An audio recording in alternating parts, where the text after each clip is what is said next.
Chapter 15. Hot chocolate with fluffy marshmallows. Tea in a perfectly warm cup. Bed right before I get out of it in the morning when it's all cozy and slept in. Fuzzy slippers and mittens. Logs burning brightly in the big stone fireplace in my room.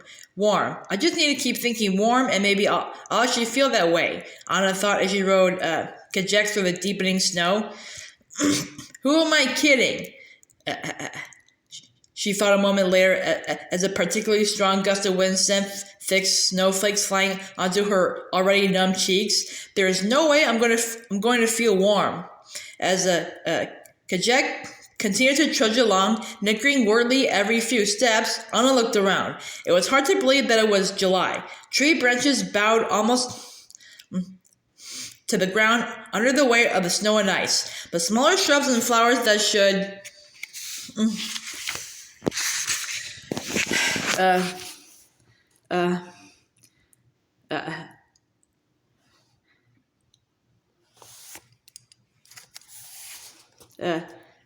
should have been blooming in abundance at this time of year were now buried. Every once in a while, Anna caught sight of a bird or a squirrel trying to find morsels of food in the frozen landscape.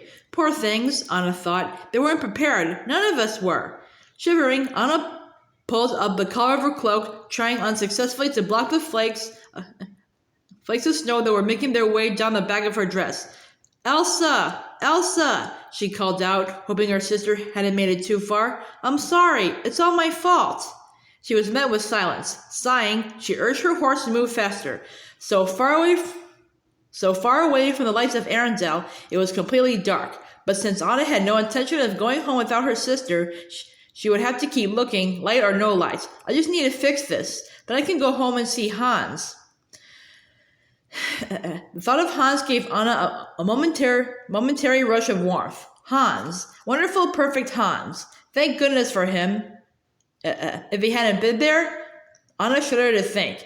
She couldn't have left Arendelle without someone in charge, and there was no way she trusted the Duke of Wesselton or any other dignitaries for that matter. The only person she trusted was Hans. She had immediately felt better when he stepped up so gallantly and heroically accepted the reins.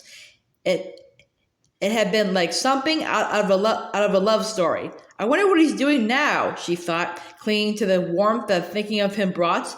Probably something amazing and adorable, like tucking a young child under warm blankets and reading him a story. I'm sure he's already secured the kingdom and ensured everyone's safety. Anna's heart fluttered. Thank goodness for Hans. Elsa needs me right now, and without him, I never could have gone after her. As Anna got lost in her thoughts, her hands loosened on the reins and her legs no longer gripped the saddle quite so tightly. So when a branch snapped from the weight of the snow and Anna's horse reared up, she didn't stand a chance of staying on. She felt herself being flung forward and then, with a thud, found herself lying face down in the snow. Well, that's just peachy, she thought, sitting up and spitting out a mouthful of snow. Then she caught sight of Kajek, running back down the mountain. And that just happened too. Perfect, she thought. Next thing you know, some hungry wild animals are going to show up. In the distance, a wolf howled. Anna scrambled to her feet and brushed the snow off her dress. Taking a deep breath of very cold air, she looked ahead. Then she looked back at her retreating horse. A small part of her wanted to run after him and just go home. Find Hans and have him wrap her in his warm embrace. Maybe have Cook make some of her delicious hot glog. Put on her slippers. Anna shook her head. She wasn't going to turn back on Elsa. Even if it meant walking alone, in the dark, in the snow. Another wolf howled. The long walk back to Arendelle would have to wait.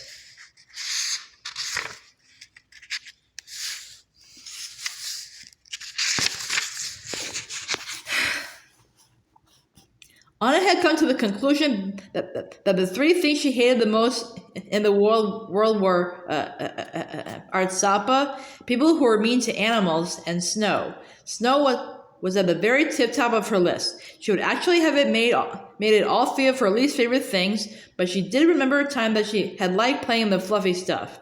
So in honor of the memories, she had only listed it once, at number 3. She had been walking for hours, and when she knew she must be making headway, it felt like she had gone nowhere. The landscape looked the same.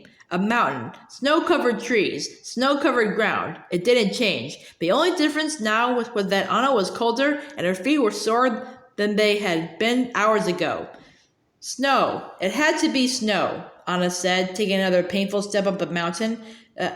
She couldn't have had tropical magic that covered the fjords in white sand, and her voice trailed off as she reached the top of a small rise. In the distance, she saw the most wonderful sight in the whole wide world. Smoke. And when there was smoke, there was usually fire, Anna shouted, jumping up and down excitedly. Unfortunately, Anna's toes were numb and didn't quite comprehend the concept of jumping. With a cry, she fell and began tumbling down the hill. Her roll was only stopped when she landed, splat, into an icy stream. Anna fought through the shivers that made her shake all the way to her fingertips. She had seen a fire, which meant there had to be people close by. Many people, maybe people with warm things. Getting to her feet, Anna double-timed it in the direction of the smoke. By the time she arrived in a clearing in the woods, her dress was frozen stiff, and she had to keep reaching up to her face to make sure her nose was still there. In the middle of the clearing was a small log cabin with several outbuildings behind it. A sign that read, "Wandering Oaken's Trading Post," hung out front. Shuffling over, Anna smiled when she saw the smaller sign underneath that read sauna. She had most definitely stumbled upon a good place to stop. "I'll go in, get some supplies, sit in the sauna for a bit, maybe get a snack." Anna stopped herself. This was no time for saunas or snacks. "I need to keep looking for Elsa," she thought as she made her way up the front steps of the store. I can get a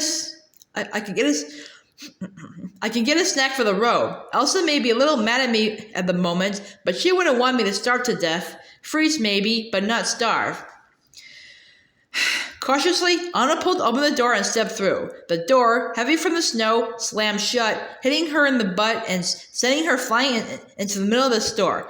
That was a quiet entrance, Anna thought, rubbing her backside. Shrugging, she looked around.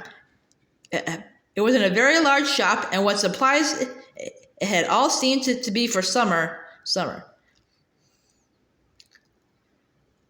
Fishing rods, bathing suits, dresses. Hoo-hoo! Startled, Anna whipped around. A large man with a bright red beard and rosy cheeks sat behind the shop's counter. He was wearing a sweater that appeared a few sizes too small and a hat that barely covered his head. This had to be Oaken of Wandering Oaken's Trading Post. He gave Anna a big salesman's smile. Then he gestured to the shelves she had just been looking at. "Big summer blowout," Oaken said in a sing-song. "Half-off swimming suits, clogs, and a sun bomb of my own invention, yeah?" His eyebrows raised hopefully. "Oh, great," Anna said, trying to be polite. "For now, how about boots? Winter boots, and dresses." Oaken looked disappointed. "That would be in our winter department." He raised a finger and pointed to another part of the store, a much smaller, less stocked part of the store. The winter section contained exactly one outfit, a pickaxe, and one lonely pair of boots that Anna prayed were close to her size. "Well, beggars can't be choosers," Anna thought as she went over and picked up the clothes and the boots. I was just wondering," she said over her shoulder, "has another young woman, the queen perhaps, I don't know, maybe passed through here?" She brought her new gear up to the counter. Oaken shook his head. Only one crazy enough to be out in this storm is you." In challenge, the door once again swung open. What might have been a very large man, though it was hard to tell through the thick layer of snow and ice, blew in. "You and this fellow," Oaken continued with a shrug. Then he looked at the Iceman. "Hoo-hoo, big summer blowout." The man ignored Oaken and walked right up to Anna. She took a startled step back. This guy clearly knows nothing about personal space, Anna thought. She couldn't help noticing, however, that his eyes, which were the only feature visible at the moment, were deep brown, like the rich mahogany shelves that lined the library walls, and his shoulders were broad and looked strong. She also noticed he smells a bit like reindeer. "Carrots," the man said. Anna raised an eyebrow. Huh? She replied. Behind you, he explained. Oh, right. Excuse me, Anna apologized. Stepping out of the way, she watched as the man grabbed a bunch of carrots and unceremoniously tossed them onto the counter. Then he began to move above a small shop, gathering other supplies. Well, he's awfully rude, Anna thought as the man crashed through the place like a snow-covered bull in a not-so-fancy china shop. While Anna was bothered by the stranger's behavior, Oaken seemed unfazed. He simply bagged up the supplies as the man threw them. A real howler in July, yeah? He said, holding up the ice pick. Wherever could it be coming from? The North Mountain, the other man replied matter-of-factly. The North Mountain, Anna repeated to herself. The storm was bursting out of the North Mountain. That could only mean one thing. Elsa had to be there. Anna grew excited. This was just the kind of clue she needed. Now she had a destination. She looked down at her meager supplies. Just not a way to get there, really. Hearing raised voices, Anna looked over at the two men. Oaken was holding up 4 fingers. 40? She heard the snow-covered man say. He shook his head. No, 10. Oaken was having none of it. Oh, dear, he said in a voice as sweet as pie. Then he shrugged. That's no good. See, those are from our winter stock, where supply and demand have a big problem. Anna could have sworn she saw steam begin to rise off the man when he realized Oaken wasn't going to barter. Then he shook himself like a dog coming out of the water. Snow and ice fell to the ground, revealing a young man probably a few years older than her, with rosy cheeks and thick blonde hair. He had on a gray fur-lined vest and a thick wool sweater that looked, Anna had to admit, well used but very, very cozy. You want to talk about supply and demand problem? He asked. I sell ice for a living. He pointed out the window. Following his fingertip, Anna saw a sled filled with ice, which was currently being covered in snow, and a reindeer. That explained the smell, Anna thought, raising an eyebrow. Ooh, that's a rough business to be in right now, Anna said. I mean, that is really... Her voice trailed off as the young man shot her a look. She coughed. That's unfortunate. She felt sorry for the stranger. Oaken, however, did not. Still 40. But I will throw in a visit to Oaken's sauna. He pointed to a steamed-up glass door on the other side of the store, but it wasn't steamy enough to hide the family sitting inside. Anna waved awkwardly and then looked away. It didn't seem quite the incentive she had first thought. 10's all I got, the man said, holding out his meager money. Help me out. Oaken paused, and for a moment, Anna wondered if he was going to change his mind, but then he simply grabbed the carrots and separated them from the rest of the supplies. 10 will get you this and no more. While Anna was more than happy to let the pair negotiate until the sun came up, she was eager to get on her way, and to get a few more answers. Just tell me one thing, she said, tugging on the young man's sleeve. What was happening on the North Mountain? Did it seem magical? Yes, the young man said as he rolled up the sleeves of his sweater and raised his fists. Then he glared at Oaken. Now, back up while I deal with this crook here. As Anna watched, Oaken stood up, offended by the other man's name-calling, and unceremoniously threw him out the front door. Her mind was racing. She had to figure out what to do next. Elsa was definitely up on the North Mountain somewhere. She just didn't know where exactly, but the ice guy seemed to know. As Oaken turned back and began to wrap up her boots and outfit, Anna looked at the young man's abandoned supplies and smiled. She knew just what to do. Now, if only she could get a certain reindeer-scented ice seller to agree. It didn't take Anna long to find the ice harvester. The first giveaway was the human-shaped indent in the snow outside the store, followed by the footprints leading toward a small outbuilding. The second giveaway was auditory. Anna could hear singing coming from inside a small building. Anna slowly approached and peeked through the open door. She saw the man lying back on a big pile of hay, as though he didn't have a care in the world. Next to him was a large reindeer with huge antlers who appeared to be smiling. Interesting, Anna thought. Even more interesting was the singing coming from the man. He kept changing his voice, sometimes singing as Sven, who Anna assumed was the reindeer, and sometimes singing as himself. Not wanting to interrupt, Anna waited for him to finish before she entered the barn. Nice duet, Anna said. The man bolted upright. Then, seeing who it was, he relaxed once more, lying back in the hay. "Oh, it's you," he said, placing his hands behind his head. "What do you want?" "I want you," Anna said, daring him to challenge her, "to take me up the North Mountain." "I don't take people places," he replied, not at all daunted by Anna's stare. He closed his eyes. "So he wants to play that game," Anna thought as she looked down at the man. "Does he think I've never in my life had to do something like this?" Well, technically, she had never had to do something like this. But that wasn't the point. The point was that she figured this ice harvester character wouldn't be the easiest to deal with, and so she had thought ahead. Let me rephrase that. As Anna spoke, she picked up a heavy bag of supplies that she had carried from Ogun's shop and tossed it at him. It landed with a thud right on his lap.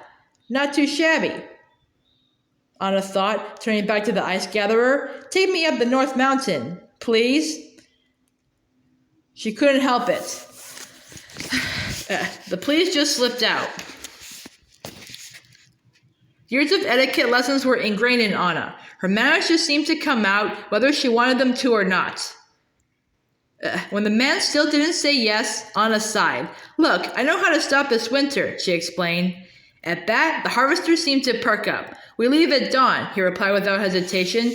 Then he held up the bag. "And you forgot the carrots for Sven." But Anna hadn't forgotten the carrots. They were right next to her. Grabbing them, she threw them at the man, hard. The orange vegetables hit him square in the face.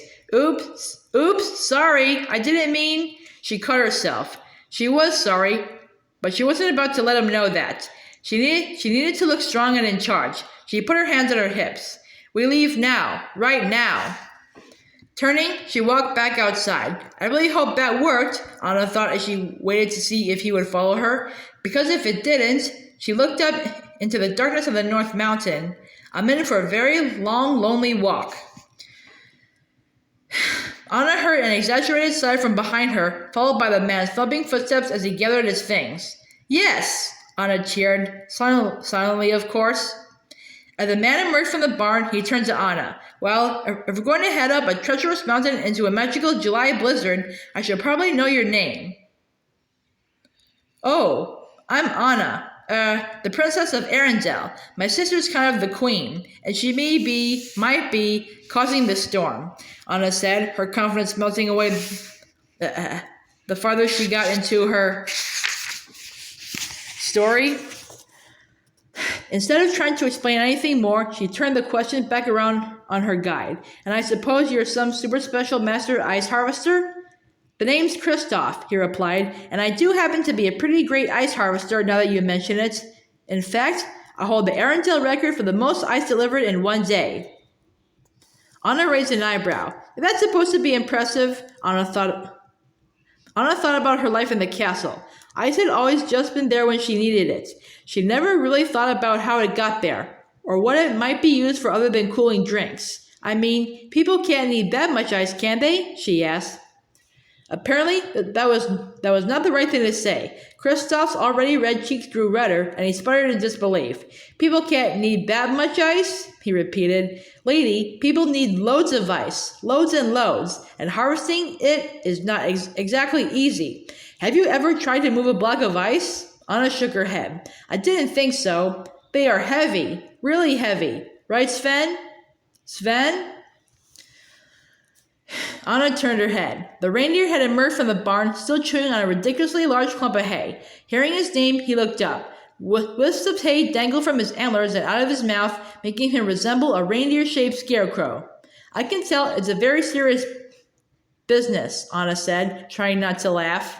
"It is a serious business," Kristoff snapped, his temper flaring. It only made Anna smile more. "How do you think your precious food at the castle stays cool? Magic?" Anna cringed, the words hitting too close to home. Kristoff's mention of magic had brought it all rushing back. "I didn't know," she said softly. "I'm sorry." No, Kristoff said, realizing that he had touched a nerve. "I'm the one that's sorry. I didn't mean it. Well, sometimes I say the wrong thing. I spend a lot of time with just Sven, and, well, he's not always the best conversationalist. The reindeer let out a loud harumph and knocked the ice harvester to the ground. Despite the somber turn the conversation had taken, Anna had to laugh. The reindeer was adorable, and Kristoff struggling to apologize was pretty cute, too. Well, do you want to make it up to me? She finally said. Kristoff smiled as he threw their supplies into the back of his sled. Let's get going.